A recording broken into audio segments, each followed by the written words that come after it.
बोलो जयकारा बोल मेरे श्री गुरु महाराज की जय। बोलो साचे दरबार की जय। बोलो श्री अनंतपुर वासी भगवान की जय। सौभाग्यशाली गुरुमुख सज्जन मंडली, इसी प्रकार अपने मन एवं चित्त की समस्त विधियों को एकाग्र रखते हुए अपना ध्यान सम्मुख विराजमान श्री श्री 108 श्री सद्गुरुदेव दाता दयाल जी महाराज जी की ओर लगाते हुए और अपनी मुख रसना को पवित्र करने हेतु एक बार ऊंचे और मीठे स्वर में बोलिए जयकारा बोल मेरे श्री गुरु महाराज की जय। बोलो साचे दरबार की जय। बोलो श्री अनंतपुर वासी भगवान की जय। गुरुमुखो, महापुरुष फरमाते हैं कि इस घोर कलयुग में जहां तराही तराही मची हुई है, हर एक इंसान सच्चे सुख और सच्चे आनंद की प्राप्ति के लिए इधर उधर भटक रहा है। इंसान अपने श्वासों की पूंजी को धन दौलत में लगाकर, परिवार जायदाद बनाकर, अमूल्य श्वासों की पूंजी को, जिनका तीनों लोकों का जो मूल है, उसको एक तरीके से बर्बाद कर रहा है। हर एक श्वास जो है इंसान का, वो 3 लोक का मूल है। सज्जनों, कलयुग में लगभग हर व्यक्ति आधुनिक जीवन शैली के मुताबिक अपना जीवन यापन कर रहा है। कामयाबी और धन दौलत की चकाचौंध को पाने के लिए जाने अनजाने में इंसान न जाने कितने ही पाप कर बैठता है और खुद को पाप का भागीदारी बना लेता है। हर व्यक्ति अपनी नींद, चैन और सुकून सब कुछ दांव पर लगाकर दिन रात बस पैसों के पीछे दौड़ रहा है, ताकि इन पैसों से वो अपने और अपने परिवार के लिए सुख सुविधा के सारे अत्याधुनिक साधन जुटा सके। इसमें कोई राय नहीं है कि कलयुग में कई तरह के पाप बढ़ गए हैं और इंसान जाने अनजाने कई पापों का भागीदार बन रहा है। लेकिन इससे भी हैरत की बात तो यह है कि द्वापर युग में भगवान श्री कृष्ण ने कलयुग में होने वाले पापों की भविष्यवाणी भी की थी, जो आज सच साबित हो रही है। हालांकि कलयुग में बढ़ते पापों के बीच भी इंसान भगवान श्री कृष्ण के द्वारा बताई गई इन 4 बातों को ध्यान में रखकर अपनी जिंदगी को आसान बना सकता है। तो चलिए आपको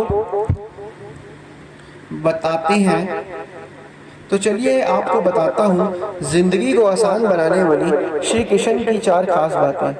श्री कृष्ण ने स्वयं बताए हैं ये 4 कार्य। दरअसल भगवान श्री कृष्ण ने श्रीमद् भगवत गीता में कई नीतियों के उपदेश दिए हैं। इसमें बताए गए एक वचन के मुताबिक कलयुग में जो मनुष्य उनके द्वारा बताए गए 4 काम करता है, तो न सिर्फ उसे अपने पापों से मुक्ति मिलती है, बल्कि उसे मृत्यु के बाद स्वर्ग या वैकुंठ की प्राप्ति भी होती है। पहला, गुप्त दान करना। भगवान श्री कृष्ण के अनुसार जो व्यक्ति कलयुग में दान करता है, उसका जीवन आसान हो जाता है। दान करने का अर्थ है किसी परमार्थ कार्य में वह जरूरतमंद को वो चीज मुफ्त में मुहैया कराना जिसे पाने के लिए वो सक्षम नहीं है। हालांकि दान करने से पहले या बाद में किसी को भी अपने द्वारा किए गए दान के बारे में नहीं बताना चाहिए, क्योंकि दान वही होता है जिसे गुप्त रखा जाए। जप और ध्यान। कलयुग के इस आधुनिक युग में लोगों के पास भगवान की पूजा पाठ करने के लिए समय नहीं होता। आज के इस दौर में कुछ गिने चुने महापुरुष ही ऐसे हैं जो रोजाना ध्यान और जप करते हैं। दरअसल सिर्फ भगवान को प्रसन्न करने के लिए ही पूजा पाठ नहीं की जाती, बल्कि पूजा पाठ इंसान को उसकी अंतरात्मा से जोड़ता है। नियमित रूप से जप और ध्यान करने वाला व्यक्ति अपनी गलतियों को पहचानकर उसे सुधारने की कोशिश करता है। इसलिए संतों महापुरुषों का संग जरूरी। आत्म संयम रखना।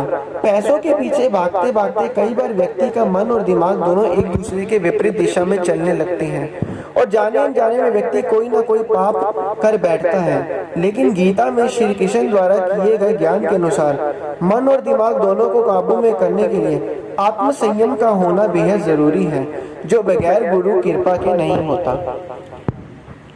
सत्य बोलना, नाम सत्य जग झूठ है, सूरज शब्द पहचान।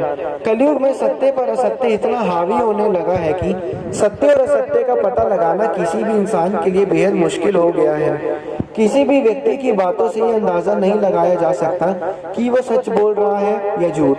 इसलिए भगवान श्री कृष्ण ने कहा है कि जो व्यक्ति कलयुग में हमेशा सत्य के मार्ग पर चलेगा उसका जीवन आसान हो जाएगा। सज्जनों, नाम ही सत्य है, कमाई कर लो।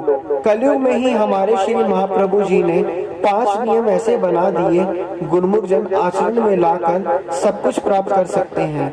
बहरहाल मान्यताओं के अनुसार इन 4 अहम बातों पर चलना कलयुग के इंसान के लिए थोड़ा मुश्किल जरूर है, लेकिन जो व्यक्ति इन 4 बातों का पालन करेगा उसका जीवन बेहद आसान हो जाएगा।